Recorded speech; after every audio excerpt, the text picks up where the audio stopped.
Then Vorden started to notice something else. The sword around his waist was also burning a bright red color, and the energy coming off from it was nearly just as strong as Leo himself. While Vorden was looking at Leo, he pointed towards the weapons on the wall. As he turned his head, he noticed that all the weapons hung up were burning with a bright red color too. "Is this normal for beast weapons?" Vorden asked. "It seems like you really can see what I can see. A regular beast weapon does not shine. As I said before, these are different," Leo explained. "And what about you?" Vorden asked. "Why are you—" Just before Vorden could ask his question, Leo immediately suppressed the yellow aura around his body and brought it down to the same level as Vorden. Seeing this action, Vorden knew Leo was telling him not to ask about it, and it was clear he had done it on purpose for some other reason.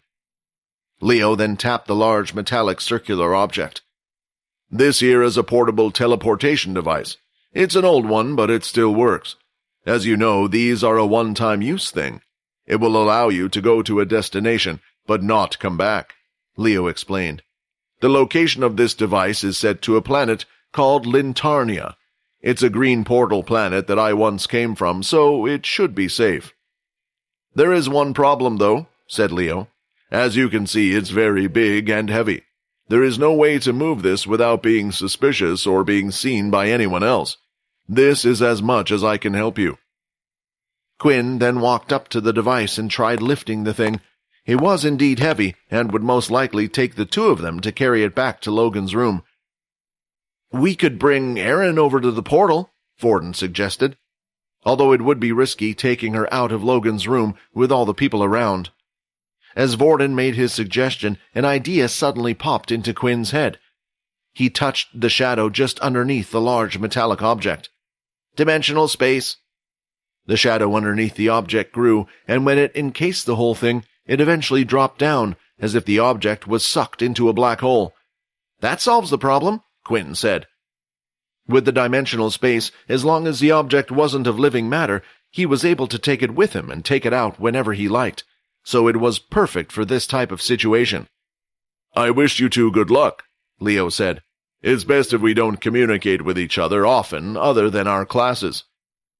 As the two boys ran off, Leo looked at the back of the two of them.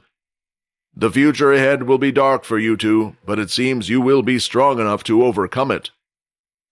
Back at Logan's room, Layla had arrived before the two boys did. It didn't seem like Logan's room was inspected. Also, Peter hadn't gone on an outrage, which was the first piece of good news all day. Instead, Peter was carefully reading the files on the new students to identify who he was meant to take over. He needed to get his birth date and background details perfect, in case he was asked or if he ever needed to fill out forms for the school. While waiting, eventually the two boys finally arrive. "Looks like we did it," Quinn said. The circular portal was set up in Logan's room, while Layla sent a message with details about which planet Erin would be in for an agent of Pure to pick her up. Once Layla received a confirmation back, it was finally time for them to say their goodbyes. Logan tapped a few buttons on the side of the circular machine, and two claw-like objects opened up from the side. A few moments later, a green-colored round fuzz of energy was produced. The portal was activated. Before stepping into it, she looked back at everyone in the room. "I know you losers will still do well without me, become the best, and keep my top place warm for me when I return," she said with a smile. Looking at Erin's smile, their hearts started to melt a little. It was the first time they had ever seen Erin smile, and it was beautiful. She was already a beauty, but the smile was the icing on top of the cake. The one that seemed to be upset about the whole thing, though, was Layla. Tears wouldn't stop falling down her face, as she was truly losing a good friend. "Remember, if there is any problem and you need to contact us, use the watch," Logan shouted. With those last words said, Erin stepped into the portal, experiencing a whole new world. "Please don't let anything bad happen to her," Layla thought. On the planet Biolmare, a medium-sized shelter stood along a clear blue river. A Tier 4 shelter with a population of around 20,000 people. The shelter wasn't owned by the military or the Big Four, but instead was owned by a secret benefactor who would hire out travelers, or traveler factions, to guard the place. It was unusual for a shelter because usually they would publicly declare who they were protected by to avoid any confrontation with other groups, but not this one.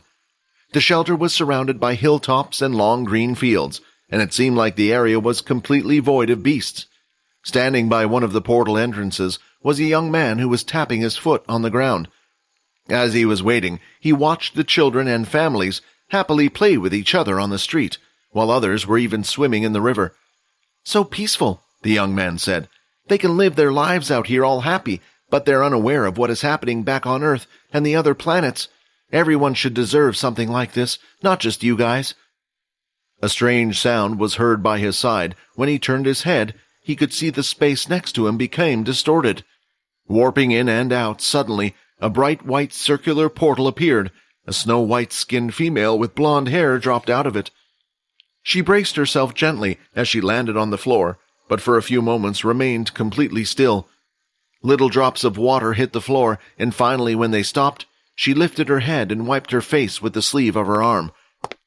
The man walked up to the woman and looked her up and down before saying anything. She was wearing the school uniform as described to him by Agent 100. "An angel flies high in the sky," the young man said, "and has its wings torn down and falls to the ground," Erin replied. Before leaving, Layla had informed her if someone was to approach her, they would speak a certain phrase. This was a code, so agents could tell who was who between each other. "Looks like you're the right one. Follow me." She followed the young man for a while as they walked through the shelter. While looking around, she noticed how calm and peaceful the place looked. It was different from other shelters, but it also reminded her of the shelter her family protected when she was younger, before the Dalki attacked.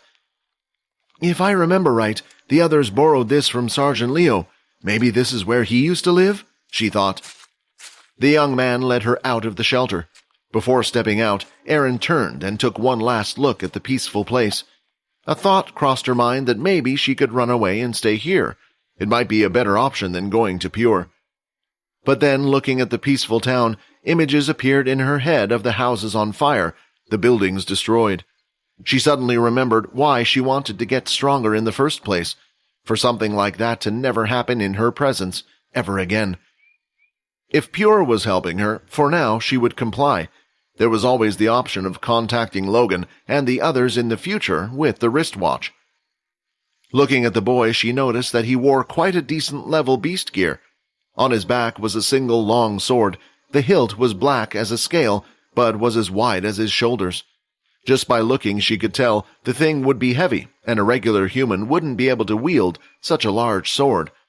He also wore metal-plated armor that seemed to mix in beast parts here and there, such as blue fins near the shoulder pads and scaled parts over the shin part of his legs. Finally, they had reached the top of the hill. From the top, they were still able to see the river flowing through the valley and the shelter just from the other side. "This should be far enough," the young man said, standing near the edge of the cliff top. The man started to walk around as if he was looking for something on the floor, until eventually a ping sound was heard. "Here it is." Hi, Quinn here. Wondering what happens next? If you want to jump the queue and unleash all episodes, click on the link here and install the Pocket FM app.